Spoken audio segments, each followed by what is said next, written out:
Hi friends, welcome to on the Pandian சேனலில் இன்றைக்கி ஒரு கிச்சன் டிப்ஸ் தான்ப்பா பார்க்க போகிறோம். ரொம்ப யூஸ்ஃபுல்லான டிப்ஸ் தான். வாங்க வீடியோக்குள்ளே போகலாம். நம்ம பயிர் வகையெல்லாம் குழம்பு வைக்கும்போது காலையில் அவிக்கணுன்னா நைட்டே ஊற வச்சுருவோம். தட்டைப்பயிறு, பாசிப்பயிறு, கொண்டக்கடலெல்லாம். அப்படி ஒரு சில டைம் நம்ம மறந்துடுவோம். அந்த மாதிரி மறந்த டைமில் இந்த மாதிரி ரெடிமேடாக நீங்கள் ரெடி பண்ணலாம். வாட்டர் ஹீட்டரில் தான் ஆல்ரெடி ஒரு சொம்பு தண்ணி ஊற்றி நல்லா கொதிக்க வச்சுட்டேன். கொதிக்க வச்சுட்டு ஆஃப் பண்ணிவிடணும். ஆஃப் பண்ணிவிட்டு இந்த பச்சை பயிரை நீங்கள் கொட்டிட்டு மூடிடணும். ஒரு 1/4 மணி நேரம் மூடி வச்சிட்டிங்கன்னா இந்த பச்சை பயிறு நல்லா நம்ம சாம்பார் வைக்கிற அளவு, வேக வைக்கிற அளவுக்கு நல்லா வெந்திருக்கும். இப்போ 15 நிமிஷம் கழித்து நான் ஓப்பன் பண்ணி காட்டுறேன் பாருங்கள்.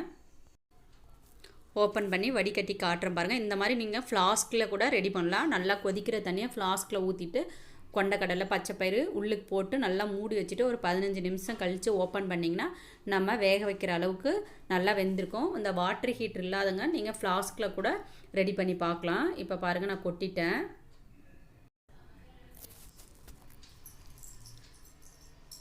நல்லா வெந்துடுச்சு. கொட்டிட்டு இப்போ நான் கையால் காட்டுற பாருங்கள். நல்லா நம்ம வேக வைக்கிற அளவுக்கு நல்லா வெந்துடுச்சு. மறந்த டைமில் இந்த மாதிரி ரெடிமேடாக நீங்கள் ட்ரை பண்ணி பாருங்கள். இந்த மெத்தடு கண்டிப்பாக உங்களுக்கு யூஸ்ஃபுல்லாக இருக்கும். இந்த ஐடியா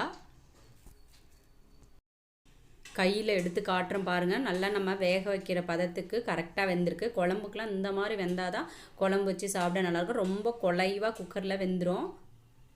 அவிச்சு சாப்பிட்றதுக்கும் இந்த மாதிரி நீங்கள் குழந்தைங்களுக்கு ஸ்நாக்ஸாக ரெடி பண்ணி கொடுக்கலாம். நல்லா வெந்துருச்சு பாருங்கள்.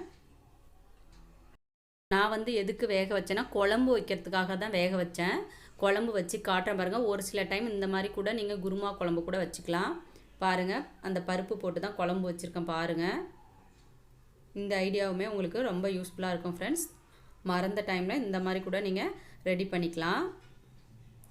பச்சைப்பயிறு, தட்டைப்பயிறு, கொண்டக்கடலை எது வேணாலும் நீங்கள் இந்த மெத்தடில் யூஸ் பண்ணிக்கலாம். அடுத்த ஐடியா வாங்க என்னென்னு பார்க்கலாம். வாங்க அடுத்த டிப்ஸ் என்னன்னு பார்க்கலாம். இப்போ இருக்கிற வெயில் காலத்துக்கு நம்ம எல்லாமே பழைய சாதம், கூழ், கம்மங்கூழ், கேவுரு கூழ் இந்த மாதிரி இதெல்லாம் குடிப்போம். எங்கள் கிராமத்தில் இந்த கூழுக்கு, பழைய சாதத்துக்குலாம் என்ன சைடிஷ் பண்ணுவோம், நல்லா எஃபெக்டாக நல்லா சூப்பராக இருக்கும். இந்த சைடிஷ் நீங்கள் பண்ணி பாருங்கள். இப்போ நான் வானலில் விளக்கெண்ணெய் தான் ஊற்றிருக்கேன். 2 ஸ்பூன் விளக்கெண்ணெய் ஊற்றிட்டு பச்சை மிளகாய், நல்லா பிஞ்சு பச்சை மிளகாயாக சின்னதாக இருக்கணும், பிஞ்சாக இருக்கணும். அப்போ தான் காரம் இல்லாத இருக்கும். நல்லா முத்துன பச்சை மிளகாய் இருந்தால் ரொம்ப காரமாக இருக்கும். நம்ம பச்சை மிளகாய் வாங்கிட்டு வந்ததுலேயே ரொம்ப சின்ன சின்ன பச்சை மிளகாய் வாங்கி 2 கீரி இந்த மாதிரி போட்டுக்கணும். கொஞ்சம் உப்பு போடணும், அவ்வளோதான். நல்லா அந்த விளக்கெண்ணெயிலே நல்லா ஃப்ரை பண்ணணும். எங்கள் ஊர் சைடெல்லாம் பெரும்பாலும் இந்த பச்சை மிளகாவும் சின்ன வெங்காயம் இந்த 2 சைடிஸ் தான் பெரும்பாலும் அதிகமாக யூஸ் பண்ணுறவங்க. நாங்கள் ஆனால் இந்த பச்சை மிளகாய் தான் அடிக்கடி செய்வேன். இதுதான் எங்கள் பசங்களுக்கு ரொம்ப பிடிக்கும். ஒரு சில நாள் பழைய சாதம் மீதி ஆயிடுச்சு, இந்த சாப்பாடை சாப்பிடுங்கப்பா அப்படின்னா சாப்பிட மாட்டாங்க பழைய சாதம்னா. இந்த பச்சை மிளகாய் இந்த மாதிரி ரெடி பண்ணணும் சைடிஷ்னால் வாசனை அடிக்கும் போதே உடனே எழுந்திரிச்சு வந்துடுவாங்க, எனக்கு வேணும் எனக்கு வேணும்னு. அவ்வளோ டேஸ்ட்டாக சூப்பராக இருக்கும். நீங்கள் ட்ரை பண்ணி பாருங்கள். நல்லா இந்த மாதிரி மொறு மொறுன்னு நல்லா நம்ம ஃப்ரை பண்ணணும். பாருங்கள், நான் எடுத்து காட்டுறேன் பாருங்கள். அதோட தோலெல்லாம் நல்லா ஃப்ரை ஆகிருக்கு பாருங்கள். எடுத்து தொட்டு சாப்பிட்டிங்கன்னா நல்லா காரம் சாரமாக செம்ம டேஸ்ட்டாக இருக்கும். விளக்கெண்ணெய் நம்ம யூஸ் பண்ணியிருக்கனால பச்சை மிளகாய் தொட்டுக்கிட்டால் அந்த வயிறு எரியிற ப்ராப்ளம், வயிறு எரிச்சால் அந்த மாதிரி எதுவுமே இருக்காது. இன்றைக்கி எங்கள் வீட்டில் கம்மங்கூழ் தான். கம்மங்கூழுக்கு தான் இந்த மாதிரி சைடிஷ் பண்ணியிருக்கேன். சூப்பராக இருக்குது. எல்லாமே சாப்பிட்டு பார்த்துட்டு சூப்பராக இருந்தது அப்படின்னு சொன்னாங்க. நீங்களும் ட்ரை பண்ணி பாருங்கள். ரெகுலராக எப்பொழுதும் ஊறுகாய் அந்த மாதிரி தொட்டுக்கிறத இந்த மாதிரி சைடிஷ் பண்ணி பாருங்கள் ஃப்ரெண்ட்ஸ். வாங்க அடுத்த ஐடியா என்னன்னு பார்க்கலாம். நான் இப்போ இஞ்சி தான் திருவிட்டு இருக்கேன். சீஸ் திருவுறதுல இல்லை கேரட் திருவுறதுல எந்த சைஸ்க்கு வேணாலும் நீங்கள் திருவிக்கலாம். இதை நம்ம இந்த மாதிரி க்ளீன் பண்ணிவிட்டு தோலை நல்லா க்ளீன் பண்ணிவிட்டு திருவிட்டு நல்லா காய தான் வைக்க போகிறேன். நிழல்லையே காய வச்சாவே போதும். நல்லா காய வச்சுட்டு நிழலை காய வச்சுட்டு நல்லா டீ தூளை நீங்கள் மிக்ஸ் பண்ணிங்கன்னா மசாலா டீ மாதிரி நல்லா சூப்பராக வாசனையாக இருக்கும். இப்போ பாருங்கள், நான் திருவிட்டு இதை இப்போ நம்ம நிழல்லையே காய வச்சு எடுத்துக்கலாம். இதோட நீங்கள் கொஞ்சம் ஏலக்காய் கூட பொடி பண்ணி கலந்துக்கலாம். அது உங்களோட விருப்பம் தான். நான் இன்றைக்கி இஞ்சி திருவி காய வச்சுருக்கேன் பாருங்கள். இதை நீங்கள் டீ தூளில் நல்லா மிக்ஸ் பண்ணிக்கணும். பாருங்கள், இப்போ நான் காய வச்சு எடுத்துட்டேன் பாருங்கள். இந்த மாதிரி தான் காஞ்ச பிறகு இந்த மாதிரி தான் இருக்கும். இது கூட இன்னும் 2 ஏலக்காய் போட்டு நீங்கள் மிக்சியில் நல்லா பொடியாக்கிட்டு நீங்கள் டீ தூளில் மிக்ஸ் பண்ணிக்கலாம். இல்லை அப்படியே இஞ்சி மட்டும் போதுன்னா அப்படியே கூட நீங்கள் மிக்ஸ் பண்ணிக்கலாம். மிக்ஸ் பண்ணிவிட்டு நல்லா குலுக்கி விட்டுட்டு வச்சிட்டிங்கன்னா டீ போடும்போது எடுத்து போட்டிங்கன்னா ஏலக்காய் ஃப்ளேவர், இஞ்சி ஃப்ளேவர் நல்லா சூப்பராக வாசனை மசாலா டீ மாதிரியே இருக்கும். ஏலக்காய் வாசனை பிடிக்காதவங்க ஏலக்காய் சேர்க்காதீங்க, இல்லைனா ஏலக்காவும் நீங்கள் சேர்த்துக்கலாம்.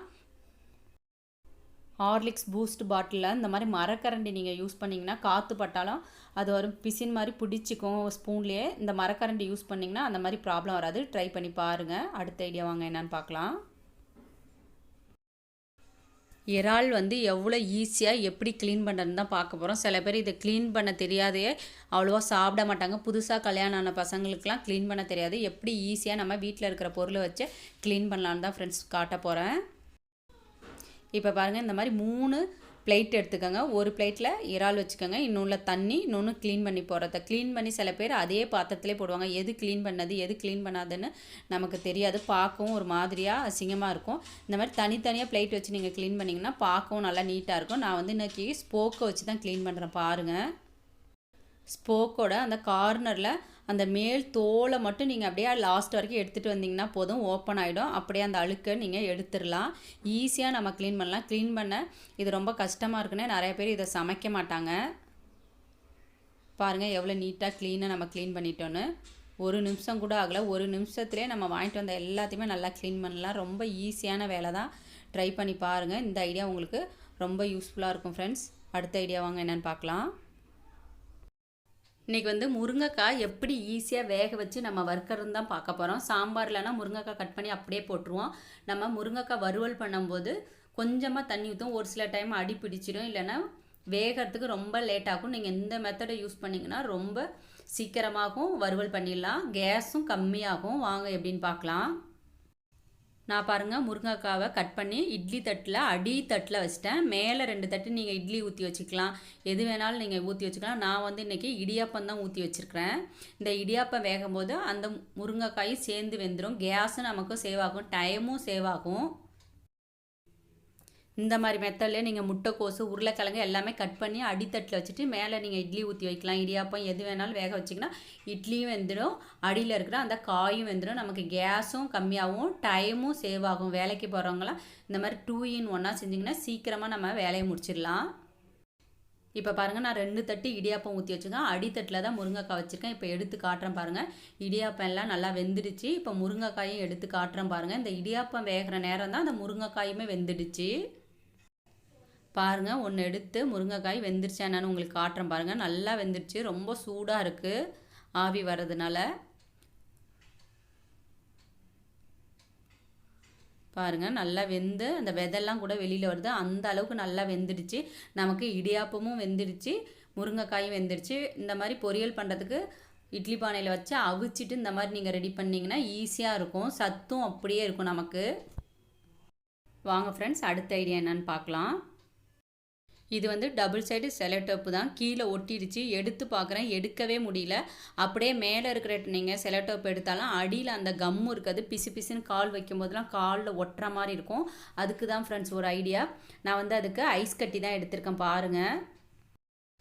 ஐஸ் கட்டியாக அந்த செலோடேப் மேலே சுற்றி எங்கே பார்த்தாலும் நீங்கள் அப்ளை பண்ணிவிட்டு கொஞ்சம் நேரம் விட்டிங்கன்னா ஊறிடும். அதுக்கப்புறம் நீங்கள் எடுத்திங்கன்னா ஈஸியாக எடுக்க முடியும். அது மாதிரி கடையில் புது ட்ரெஸ் வாங்கிட்டு வந்தால் பில் எடுப்போம், ஸ்டிக்கர் ஒட்டியிருக்க பில்லை மறந்துட்டு கீழே போட்டுருவோம், அப்படியே ஒட்டிடும். எடுத்தால் எடுக்கவே முடியாது, பிச்சிட்டு வரும். அந்த மாதிரி டைமில் கூட நீங்கள் இந்த மாதிரி ஐஸ் கட்டி நீங்கள் அந்த பேப்பர் மேலே அப்ளை பண்ணிவிட்டு நீங்கள் க்ளீன் பண்ணிங்கன்னா எடுக்க ஈஸியாக இருக்கும். இந்த ஐடியா கண்டிப்பாக உங்களுக்கு யூஸ்ஃபுல்லாக இருக்கும் ஃப்ரெண்ட்ஸ். ட்ரை பண்ணி பாருங்கள். இப்போ பாருங்கள், ஃபஸ்ட்டு நான் எடுக்கும்போது என்னால் எடுக்கவும் இல்லை. இப்போ நல்லா ஊறினதும் அதுவே அப்படியே எடுத்துகிட்டு வருது பாருங்கள். மேலே இருக்கிற செலோடேப் எடுத்தாலும் அந்த அடியில் இருக்கிற அந்த பிசுப்பு கம்மு அப்படியே இருக்கும். அதுவும் நீங்கள் தேய்ச்சி எடுத்திங்கன்னா எடுத்துட முடியும், ஈஸியாக க்ளீன் பண்ணிடலாம். நெக்ஸ்ட்டு சின்ன குழந்தைங்க இருக்கிற வீட்டில் குழந்தைங்க சாப்பிடுவாங்க. ஒரு சில டைம் சாப்பாடு கீழே பட்டு இந்த மாதிரி 10 மாதிரி நல்லா காஞ்சி பிடிச்சிடும். வீடு கூட்டும் போது கூட க்ளீன் ஆகாது. கையால் எடுக்கும்போது ரொம்ப நகம் கூட ஒரு டைமு அப்படியே பேத்துட்டு வந்துடும். அந்த மாதிரி கூட 10 பிடிச்ச மாதிரி இருக்கும். நீங்கள் இந்த மாதிரி ஐஸ் கட்டி அப்ளை பண்ணிவிட்டு அதுக்கப்புறம் நீங்கள் க்ளீன் பண்ணிங்கன்னா ஈஸியாக இருக்கும் பாருங்கள். இந்த ஐடியா சின்ன குழந்தைங்க வச்சுருக்கவங்க வீட்டிலலாம் ரொம்ப யூஸ்ஃபுல்லாக இருக்கும் ஃப்ரெண்ட்ஸ். ட்ரை பண்ணி பாருங்கள். வாங்க அடுத்த ஐடியா என்னன்னு பார்க்கலாம். அது என்னென்னா, நான் புது ட்ரெஸ் வாங்கிட்டு வந்தேன். அதோட பில்லு பாருங்கள் கீழே பட்டு அப்படியே நல்லா ஒட்டிடுச்சு. எடுத்து பார்க்குறேன், எடுக்க முடியல. இந்த மாதிரி சின்ன சின்ன பேப்பர் ஏதாவது ஒட்டிட்டா கூட இந்த மாதிரி ஐஸ் கட்டி வச்சு நீங்கள் அப்ளை பண்ணிவிட்டு கொஞ்சம் நேரம் ஊற விட்டுட்டு அந்த இடத்த க்ளீன் பண்ணிங்கன்னா நல்லா சுத்தமாக நல்லா க்ளீன் ஆகிடும்.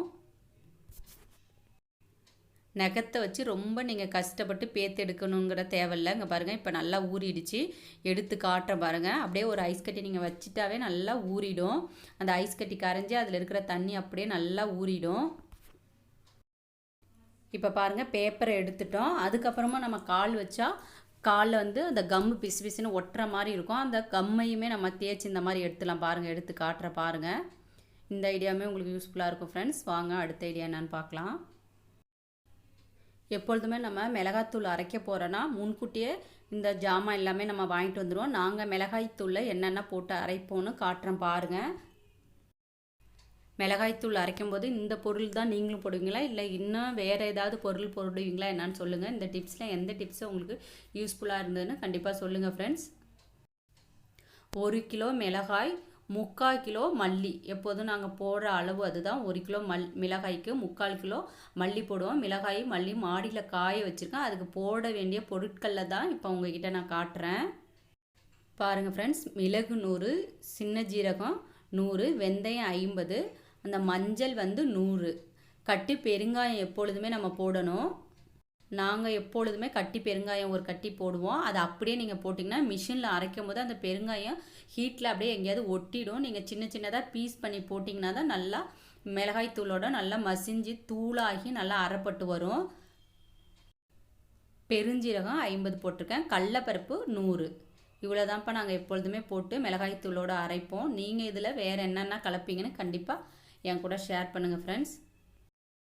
நம்ம மிளகாய்த்தூள் அரைக்கிறதுக்கு 3 நாளைக்கு முன்னாடியே கருவேப்பிலை ஒரு 10 ரூபாய்க்கு வாங்கி நல்லா அலசிட்டு நீங்கள் நிழல்லையே நல்லா காய வச்சிங்கன்னா இந்த மிளகாய்த்தூள் அரைக்கும் போது அந்த கருவேப்பிலையுமே சேர்த்து நீங்கள் அரைச்சிடலாம். நீங்கள் பெருங்காய கட்டியாக அப்படியே நீங்கள் போட்டிங்கன்னா அவ்வளோவா மசியாது. இந்த மாதிரி சின்ன சின்ன பீஸாக நீங்கள் கட் பண்ணி போட்டிங்கன்னா நல்லா மசிஞ்சிடும். துவரம்பருப்பு 100 சொல்ல மறந்துட்டேன். துவரம்பருப்பு 100, கடலைப்பருப்பு 100, மிளகு ஜீரகமும் 100, வெந்தயம் 50, பெருஞ்சீரகம் 50, பெருங்காயம் ஒரு கட்டி 100 கிராமு, கருவேப்பிலை பாருங்கள். இதை எல்லாத்தையும் மாடியில் இப்போ கருவேப்பிலை காய வைக்க மாட்டேன். பெருங்காயம் இந்த பருப்பு வகையில எல்லாம் மாடியில் காய வச்சு மிளகாயோட போட்டு அரைச்சிடுவோம். இந்த மாதிரி தான் நீங்களும் அரைப்பீங்களா என்னன்னு சொல்லுங்கள். இந்த ஐடியா உங்களுக்கு ரொம்ப ரொம்ப யூஸ்ஃபுல்லான ஐடியாவாக இருக்கும் ஃப்ரெண்ட்ஸ். வாங்க பார்க்கலாம் அடுத்த ஐடியா என்னன்னு. நான் வந்து தோசை ஊற்றின கல் தான். தோசை ஊற்றி எடுத்துகிட்டு அடுப்பை ஆஃப் பண்ணிட்டேன். கல் நல்லா ஹீட்டாக இருக்குது தோசைக்கல். அது மேலே இந்த பெலாக்கொட்டை எல்லாத்தையும் நான் வைக்கிறேன் பாருங்கள். எதுக்காக தோசைகள் ஹீட்டாக இருக்கும்போது இந்த பெலாக்கொட்டை வைக்கிறேன்னா, எங்கள் ஊர்லலாம் நாங்கள் பெலாக்கொட்டை சாம்பாருக்கு வாங்கினோன்னா ஃபஸ்ட்டு காலையிலேயே வெயிலில் வச்சுருவோம். அந்த ஹீட்டில் அந்த தோலெல்லாம் உறிஞ்சிடும். அதுக்கப்புறம் கட் பண்ணிவிட்டு அந்த தோலை ரிமூவ் பண்ணிவிட்டு சாம்பார் வைப்போம். இப்போ மதியம் சமைக்கணுன்னா காலையிலேயே நம்ம வெயிலில் வச்சோன்னா அந்த தோல் உரிக்கிறதுக்கு நமக்கு ஈஸியாக இருக்கும். நான் வந்து காலையிலே சமைக்கணும், நைட்டே இதெல்லாம் ரெடி பண்ணி வச்சா தான் காலையிலே எழுந்திரிச்சு சாம்பார் வைக்க கரெக்டாக இருக்குங்கிறதுக்காக நைட்டு தோசை ஊற்றினா தோசைக்கல்லில் தான் நல்லா ஹீட்டாக இருக்கும்போது இந்த பெல்லாக்கொட்டையெல்லாம் வச்சுட்டேன். தோல் லைட்டாக மேலே அதுவே உரிய ஆரம்பிச்சிச்சு. நம்ம இஞ்சி பூண்டு தட்டுறதுக்காக உரல் வச்சுருப்போம் பாருங்கள். அதை வச்சு நீங்கள் ஒரு லைட்டாக ஒரு தட்டுனாவே பாருங்கள் தோலெல்லாம் நல்லா உறிஞ்சி வந்துருச்சு பாருங்கள். இல்லைனா நீங்கள் வெயிலில் காய வச்சு கூட அதுக்கப்புறம் கட் பண்ணிவிட்டு நீங்கள் உரிச்சிங்கனாலும் ஈஸியாக இருக்கும். நான் நைட்டே ரெடி பண்ணி வைக்கணுங்கிறதுனால இந்த மெத்தடை ஃபாலோ பண்ணேன். இது ஈஸியாக இருக்கும் உங்களுக்கு. ஒரு கையில் நான் செல்லு பிடிச்சிட்டு ஒரு கையால் உரிக்கிறதுனால கொஞ்சம் கஷ்டமாக இருக்குது. மற்றபடி ஈஸியாக தான் இருக்கும் உரிக்க. ட்ரை பண்ணி பாருங்கள். இந்த ஐடியா உங்களுக்கு கண்டிப்பாக யூஸ்ஃபுல்லாக இருக்கும் உங்களுக்கு. பாருங்கள் ஈஸியாக தோல் உரிச்சிட்டோம். நீங்கள் எப்படி உங்கள் ஊர்லலாம் தோல் உரிப்பீங்கன்னு சொல்லுங்கள். வெயிலில் காய வச்சுட்டு லைட்டாக ஒரு தட்டுனாவே தோலெல்லாம் உரிஞ்சிடும் பாருங்கள். அந்த மாதிரி எல்லாத்தையுமே நான் தோல் உரித்து ரெடி பண்ணி வச்சுருக்கேன். இது அப்படியே முருங்கைக்காய் சாம்பார், கத்திரிக்காய் சாம்பார், எந்த சாம்பாரில் வேணாலும் போட்டுக்கலாம். இல்லை அவிச்சிட்டு பொரியல் மாதிரி கூட நீங்கள் செஞ்சுக்கலாம். இந்த டிப்ஸ் எல்லாம் உங்களுக்கு ரொம்ப யூஸ்ஃபுல்லாக இருக்குன்னு நான் நம்புகிறேன் ஃப்ரெண்ட்ஸ். தேங்க்யூ.